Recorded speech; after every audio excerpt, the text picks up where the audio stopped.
अलख निरंजन श्रोते हो, सर्व नवनाथ भक्तांचे श्री नवनाथ भक्तिसार कथेच्या अध्याय 32 मध्ये स्वागत. अध्यायाला सुरुवात करतोय. श्री गणेशाय नमः. चौरंगीनाथांना तपश्चर्येला बसवण्याची सर्व चोख व्यवस्था करून मच्छिंद्रनाथ व गोरक्षनाथ गिरनार पर्वतावर आले. त्या दोघांना पाहून श्री दत्तात्रय प्रभूंना अतिशय आनंद झाला. मायलेकराची भेट झाल्याप्रमाणे परस्परांना पाहून प्रेमाची भरती आल्यानंतर मच्छिंद्रनाथांनी अनेक सुखदुःखाच्या प्रवासातील काही घटनांच्या गोष्टी केल्या. श्री दत्तात्रयांनी त्यांची लेकराप्रमाणे काळजी घेतली. एक क्षणभरही नजरेसमोरून दूर होऊ दिले नाही. तीर्थयात्रेला जाऊ न देता आपल्याजवळ ठेवून घेतले. श्री गुरुच्या आग्रहासाठी ते दोघे 6 महिने गिरनार पर्वतावर राहिले. एके दिवशी गोरक्षनाथ त्यांना म्हणाले की गुरु महाराज, आमचा जन्म जगत कल्याणाच्या परोपकारासाठी झाला आहे. या कार्याच्या पूर्ततेसाठी एकाच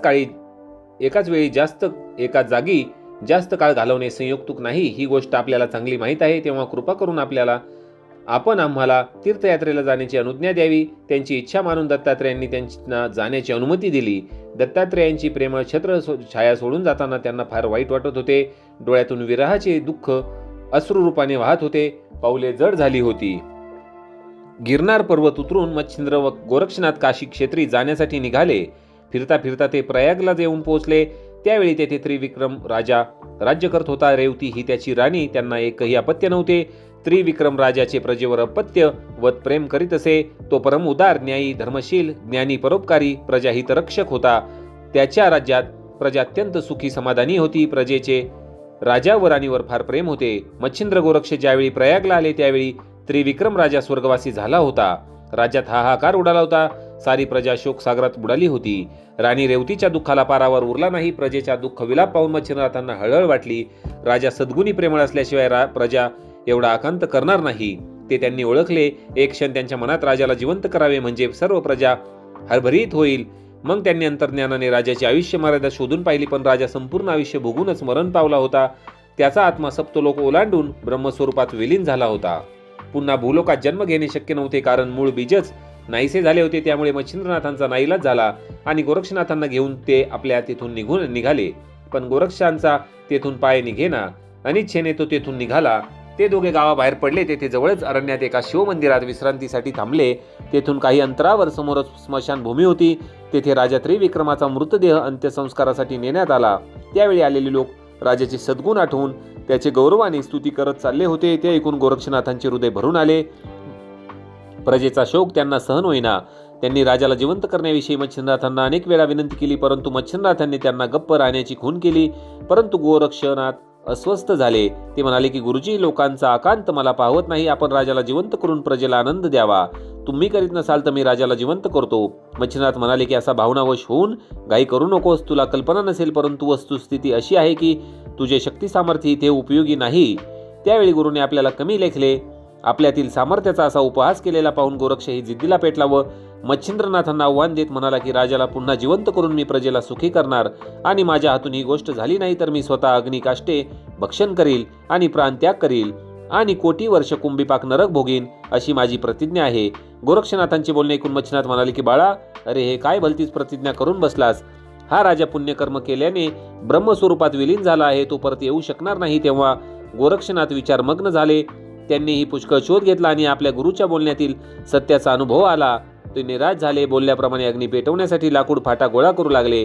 ते पाहून मच्छिंद्रनाथांना भीती वाटू लागली की गोरक्ष बोलल्याप्रमाणे निश्चितच करील, कारण पूर्वी वड्यासाठी आपण डोळा काढून द्यायला तो कचरला नाही.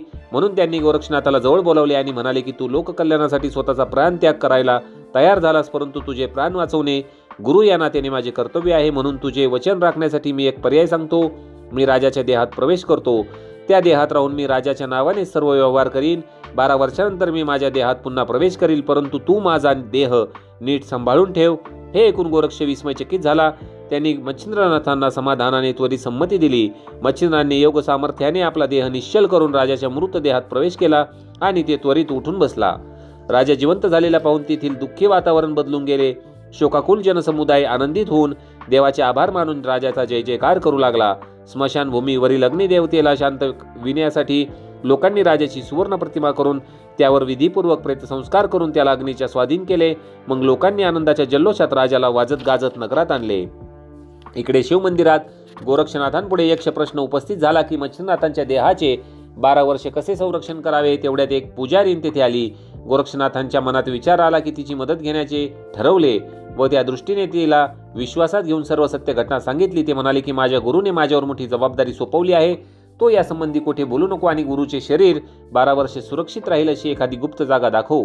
गोरक्षनाथांचा या कामातील परोपकार व गुरुनिष्ठा अशी शुद्ध भावना व चांगला हेतू जाणून ती पुजारीण समाधान पावली.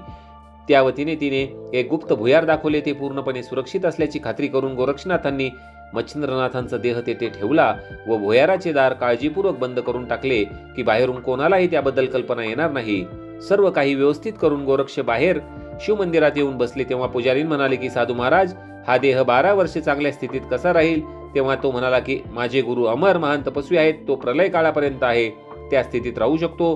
तू ही गोष्ट गुप्त ठेव, नाहीतर अनर्थ ओढवेल. पुजारीने ही गोरक्षनाथांना तसे वचन देऊन निघून गेली. इकडे त्रिविक्रम राजाच्या देहात प्रवेश केलेल्या मच्छिंद्रनाथांनी अंतर्ज्ञानाने सर्व गोष्टींची माहिती करून यथायोग्य रीतीने राज्यकारभार चालवला. रेवती राणी बरोबर राजाप्रमाणेच त्यांचे बोलणे वागणे होते, त्यामुळे राणी ही आनंदात होती. कोणाला कोणत्या प्रकारे संशय आलाच नाही. स्मशानाजवळ असलेल्या शिवालयात जाऊन सांबाचे दर्शन घेण्याचा रात्री विक्रमाचा नित्य नियम होता. त्याप्रमाणे राजाचे देहात असलेल्या मच्छिंद्रनाथांनीही तो परिपाठ ठेवला.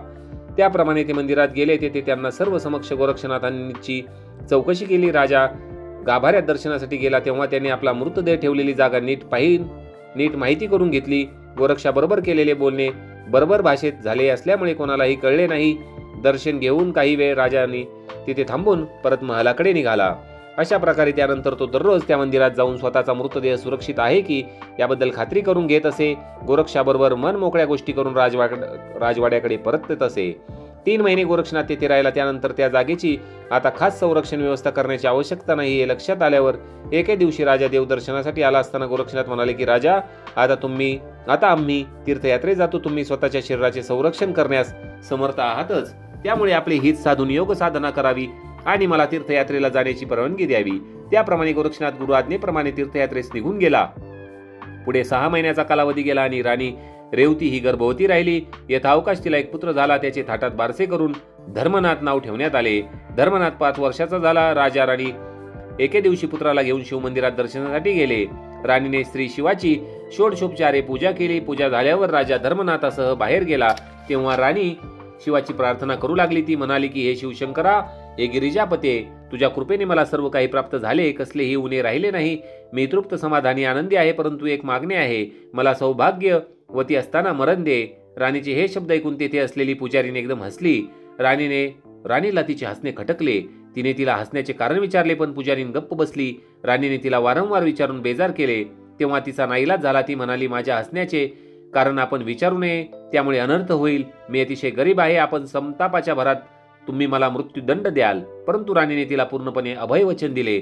तू खरे सांगितले तरी तुला कोणत्याही प्रकारे त्रास होणार नाही असे सांगितले. मग पुजारणीने राणीला एकांतात प्रथमपासून सर्व हकीकत सांगितली आणि म्हणाली, राजा त्रिविक्रम केव्हाच मरण पावला असून त्याच्या देहात मच्छिंद्रनाथांनी प्रवेश केला आहे. तुम्ही प्रत्यक्षात विधवा असताना सौभाग्यवती असताना मरण यावे असे मागणे मागितले, म्हणून मला हसू आले. 12 वर्ष मच्छिंद्रनाथ राजाच्या देहात राहणार. त्यानंतर त्या देहाचा त्याग करून ते स्वतःच्या देहात संचार करतील. तेव्हा तुमच्या वाट्याला वैधव्य येणार, ही वस्तुस्थिती आहे. त्यानंतर तिने राणीच्या आज्ञेप्रमाणे तिला मच्छिंद्रनाथांचे मृत शरीर दाखवले आणि ते पाहून राणी खूप उदास झाली. हताश होऊन राजवाड्यात परतली. सतत त्याच गोष्टीचा विचार करू लागली. आपल्या पतिव्रत्याचा भंग झाला म्हणून तिला वाईट वाटले. मच्छिंद्रांचा तिला खूप राग आला. परंतु त्यामुळे मातृत्वाची प्राप्ती, राज्याला वारस मिळाला. प्रारब्धात जे असेल ते चुकवता येत नाही. जे घडायचे होते ते घडून गेले. यापुढे सावधपणे राहिले पाहिजे. 7 वर्षांनी मच्छिंद्र गेल्यावर पुन्हा वैधव्याच्या झळीत दुःख सोसावे लागणार. मग लहान धर्मनाथाला कसे मोठे करणार? एवढ्या मोठ्या राज्याची जबाबदारी कोणावर सोपवणार? हा संसार राजाचा नाही, मच्छिंद्रनाथाचा आहे. परकाया प्रवेशाचे तंत्र त्याला पूर्णपणे अवगत असल्याने तो 12 वर्ष पूर्ण झाल्यावर आपल्या देहात प्रवेश करील. हे संकट टाळण्यासाठी मच्छिंद्रनाथांचे मृत शरीर नाहीसे करून टाकले तर सर्व प्रश्न सुटतील. देहच नाही म्हटल्यावर मच्छिंद्रनाथांच्या राजाचे शरीर सोडून ते जाणार तरी कोठे, असा विचार करून निश्चय केल्यावर तिने विश्वासातल्या सेवकाला त्या मध्यरात्री बरोबर घेऊन त्या गुप्त भयारातून मच्छिंद्रांचा देह बाहेर काढला. त्या देहाचे सेवकाकडून असंख्य बारीक बारीक तुकडे करून घेतले व ते सर्व अरण्यात उधळून टाकले. त्या सेवकांना या कामाबद्दल मोठे बक्षीस दिले आणि कोठे वाच्यता करणार नाही अशी शपथ घ्यायला लावली. भुयाराचे दार पूर्वीप्रमाणे त्याच पद्धतीने पूर्ववत बंद करून ती समाधानाने निश्चिंत मनाने राजप्रसादात गेली. इकडे अशी घटना घडल्यानंतर कैलासावर माता पार्वतीला एकदम जाग आली. तिने भगवान शंकरांना जागे करून राणी रेवतीचे क्रूर कृत्य सांगितले. आपल्या भक्ताच्या देहाचा असा सत्यनाश झालेला पाहून त्यांना अतिशय हळहळ वाटली. ते म्हणाले की पार्वती, आज माझे पंचप्राणच गेले आहेत असे मला वाटते. तू यक्षिणीला अरण्यात पाठवून मच्छिंद्रनाथांच्या देहाचे तुकडे एकत्रित करून कैलासावर आणून ठेवायला सांग. तेव्हा पार्वतीने लगेच कोटी चामुंडाला बोलावले व मच्छिंद्रांच्या देहाचे तुकडे वेचून वीरभद्राच्या स्वाधीन करायला सांगितले. त्याप्रमाणे माता पार्वतीच्या आज्ञेनुसार चामुंडांनी व यक्षिणींनी अरण्यात फिरून मच्छिंद्रनाथांच्या देहाचे भग्रावोश वीरभद्राकडे सुपूर्त केले व म्हणाला की हा भग्र देह आपल्या शत्रूचा म्हणजे मच्छिंद्राचा आहे आणि सगळी सत्य घटना त्याला निवेदन केली. याच मच्छिंद्राने आम्हाला खूप त्रास दिला. याने आम्हाला नग्न करून आमची फजिती केली. अष्टभैरवांना सळो की पळो केले. आपल्यालाही त्रास दिला. मारुतीची त्रेधा उडवून दिली. तो देवगणांसह सर्वांचा शत्रू आहे. त्याचा कपट्याने घात होऊन मृत्यू झाला आहे आणि त्याचा देह नेण्यासाठी गोरक्षनाथ निश्चितच येईल. म्हणून अखंड सावधान राहा. ते ऐकून वीरभद्रासह भैरवादिकांना आनंद झाला. त्यांनी मच्छिंद्रनाथांचा देह एका सुरक्षित ठिकाणी ठेवला व त्याच्या भोवती 84,72,00,000 शिवगण, कोट्यावधी यक्षिणी, चामुंडा, डाकिनी, शंखिनी यांचा कडकोट सशस्त्र पहारा ठेवला. त्यावेळी त्रिविक्रम राजाच्या देहातील मच्छिंद्रनाथ रोज नियमितपणे शिवालयात जात असे आणि भुयाराकडे जाऊन खात्री करून घेत असे. राणी रेवतीने ती जागा संशय येऊ नये म्हणून पहिल्यासारखी करून ठेवल्यामुळे काही दगा झाला असेल असा संशयही कोणाला आला नाही. दिव्य दृष्टीने एक वार पाहावे असाही विचार त्यांच्या मनात आला नाही. अशा प्रकारे राजवैभव सुखासमाधाने भोगीत असताना 12 वर्षांची मुदतही संपत आली. गोरक्षनाथ तीर्थयात्रा करीत होताच 12 वर्षे पूर्ण होत आली हे जाणून तेही गुरु भेटीसाठी उत्सुक झाले. त्यासाठी मनामध्ये देखील सावध झाले. अशा प्रकारे श्रोते हो, अतिशय सुंदर अशी ही जो अध्याय होता तो इथे समाप्त झाला आहे. पुढील अध्यायात आपण पाहणार आहोत की गोरक्षनाथांना माणिक भेटलेला आहे. माणिक कोण आहे त्याविषयीची सविस्तर कथा सांगणार आहे. चौरंगीने गोरक्षनाथांचा उद्धार कसा केला आहे. आपण ऐकतच असाल की चौरंगी नाथ हे एका गुफेमध्ये तपश्चर्या करत आहे शिळेकडे पाहत. जो मागील अध्याय ऐकला असेल तर तुमच्या लक्षात असेल.